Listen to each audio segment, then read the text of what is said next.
Right now on the KRON4 Morning News, the verdict is in for Nima Momeni. We're live in San Francisco where the long, complicated murder trial finally comes to an end. If you're not the target of the FBI raid, then who is? Your guess is as good as mine. I really don't know. Plus an exclusive interview with Oakland Mayor Sheng Thao as today marks her last day in office. Her thoughts about former police chief Laron Armstrong and the A's leaving town. And dense fog advisories in effect this morning. We're tracking the impacts on flights and your morning commute. Now, live from the Bay Area's local news station, this is KRON4 News at 6. Good morning and thanks for waking up with us on a Tuesday. I'm Daria. And I'm James. On a foggy Tuesday, my drive-in was awfully foggy. I don't know about you. Oh, clear as can be. Clear as a... Tale of two different commutes. I like to make believe I'm living in a bubble and I just get here. No trouble, John. Hey, the bubble's back. It's been a while since the bubble's been here, but yeah, we're definitely looking at fog for a lot of areas, and it is having an impact this morning for your travel on the ground as well as in the skies. Take a look at SFO right here. Very fogged in as well at SFO. You're seeing foggy pockets, so wouldn't be surprised if a few of us do have that Daria situation where you're not seeing it, but most of us will be. And you're seeing dense fog advisories from the coast, Bayshore to our inland areas over the next several hours here. So get ready for what could be a foggy commute, especially in some dense patches. Otherwise, skies are dry. It's just chilly and gray out there to start. 40s to 50s for our current temperatures. Berkeley right now you're at 48 degrees, SF and Oakland at 51, Sonoma at 42. As we do move into the afternoon, daytime highs will reach the upper 50s to low 60s, and that fog will burn off and clear out. Raina? All right, John, thank you for that. All right, because of that fog out there, use those low beams as you're traveling this morning. No major accidents or hot spots at this hour. A 14-minute ride into the city. While your San Mateo Ridge is around 15 over there. The Richmond Simmer Falls at 8. And the Golden Gate Bridge, got that fog, 19-minute ride. Daria, James, back to you. Thank you, Raina. It's 6:01 and the verdict is in. We're going to learn the fate soon of Nima Momeni, who was on trial for murdering Cash App founder Bob Lee. Yeah, so that jury announced they had reached a verdict late yesterday afternoon. It's going to be read at 9:30 this morning, and that's why we have KRON4's Will Tran once again live outside the courthouse in San Francisco. Will? 3.5 hours from now, we should know exactly the fate of Nima Momeni.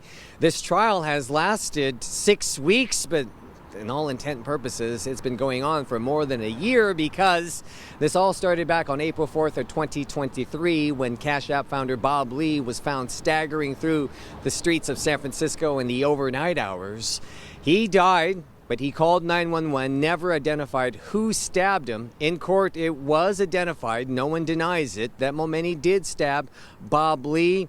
Bob Lee, it depends on which side you listen to. According to prosecutors, they say it was premeditated, that Momeni planned all of this, that he had a knife with him, that he met Bob Lee around 2 o'clock in the morning and stabbed him because he was an overprotective brother, not liking what was going on between Bob Lee and his younger sister.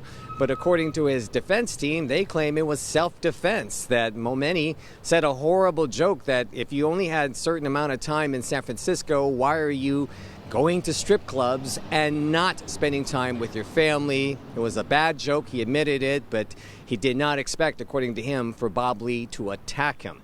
Now, let's face it. Yes, Momeni is on trial, but San Francisco itself is on trial because during that time and leading all the way up to the elections, nationally, San Francisco was accused of being a lawless town, soft on crime, to the point where Brooke Jenkins, she sat in the courtroom from time to time during this case.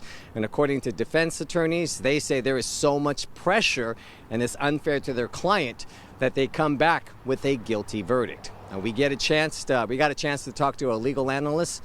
Everything is on the table.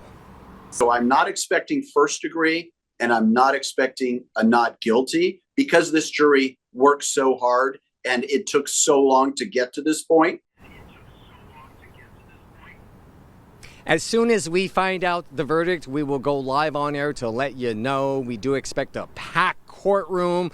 I see so many reporters here already, James and Daria, so parking will be an issue. And of course, our network, News Nation, will also be covering this. And I only mention that it's because it's not just a local story. It's a national story. So many people already in attendance waiting to get into the courtroom in just a few hours from now. If Momeni is found guilty, he faces 26 years to life in prison. Back to you. Okay, we're on standby. Thank you, Will. 6:04 is the time. Now to a story you'll see only here on KRON4. Today marks Mayor Sheng Thao's last day in office. On Election Day, Oakland voted her out of a job in the first successful recall of its kind in city history. KRON4's Stephanie Lynn sat down with Mayor Thao for a wide-ranging interview.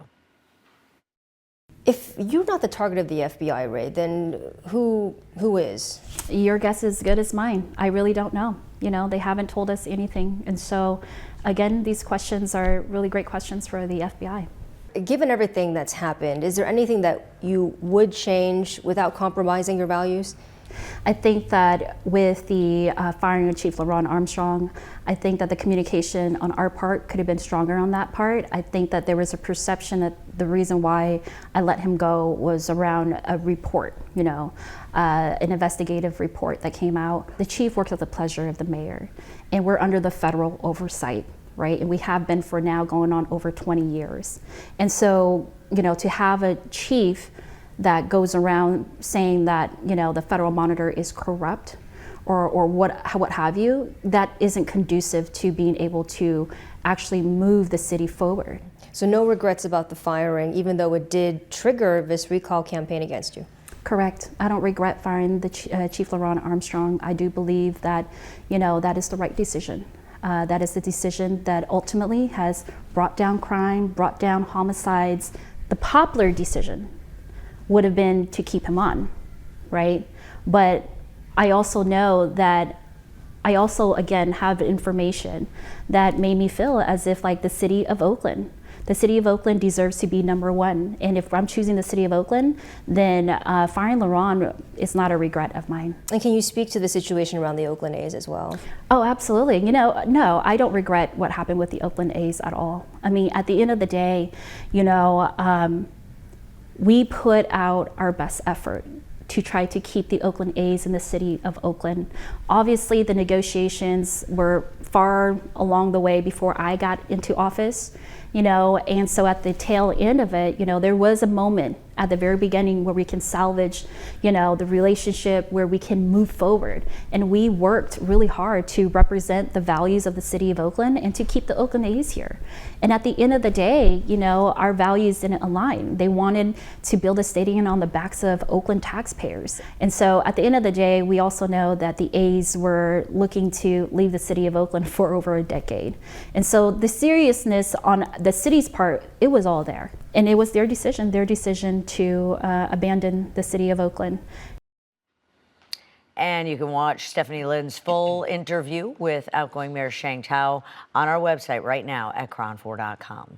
6:07, and Oakland City Council is going to meet again today to tackle their projected $129 million budget deficit. The council has been presented with a list of proposed budget cuts, and if approved, the first phase would involve more than $204 million in cuts to the city staff and police overtime spending. $10 million would be moved from the city's emergency reserve fund. Oakland City Council has to also talk about actions regarding the April 15th special election to fill the mayor's spot. That meeting is set for 3:30 today.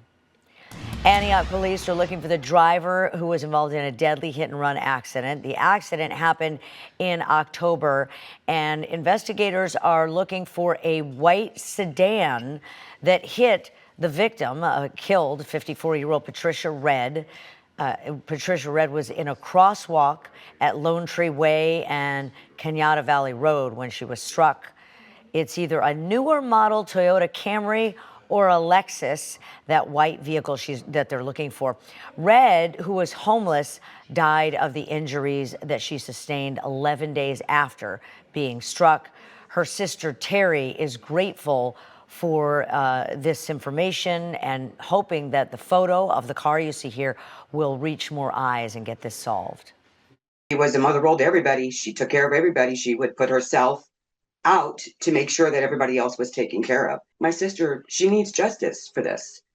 I want to be able to put her to rest, and I don't think she's at rest right now until this is solved. Police say even if you think it's a minor detail, if you know anything from that evening, they ask you to give them a call. Well, 6:09 is the time, and developing this morning, plans to bring back the Bay Bridge lights are meeting some resistance. A nonprofit advocating for people who may be harmed by LED lights has now filed a lawsuit against the effort.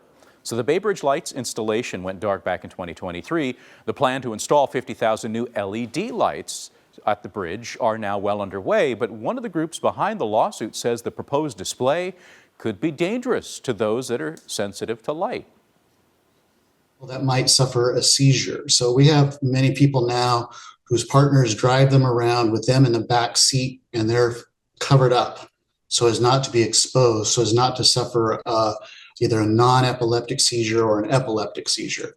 We have many people that will get a migraine. So if they're exposed to this kind of LED light, they'll get a migraine and be stuck in bed for 3 to 5 days with a debilitating headache. Well, the lawsuit also claims the project didn't go through the proper environmental approvals. We have reached out to Illuminate, the group behind the art installation, as well as the transit agencies named in the lawsuit, but haven't heard back. We'll let you know when we do. Last week, Illuminate said the testing of the new lights would begin next year, and they plan to officially turn them back on in a couple of months. It's 6:10 right now in San Jose. A line wrapped around the street for the annual holiday food distribution by Sacred Heart Community Services. You can see all the people wanting to get those boxes of food yesterday. There's turkey, ham, other dishes inside, anything that they need for a Christmas meal. During the holidays, the nonprofit gives food to as many as 900 people. It's typical for us to have really long lines, especially this time of the year, because we're giving it a little extra in our food boxes. Usually the people come in and they shop for their groceries. This time around, they're getting a little bit extra. So these lines start pretty early in the morning. Just show up for your food box. You don't need to register ahead of time. And that's just for the first half of the week. Second half is going to be toys. And there's going to be another food drive today from 9 a.m. to 6 p.m. If you'd like to help, you can go over to Sacred Heart's website. Still ahead on the KRON4 Morning News, San Mateo's district attorney is declining to prosecute a whistleblower who spoke out against the sheriff. We'll tell you why the DA says there was no crime.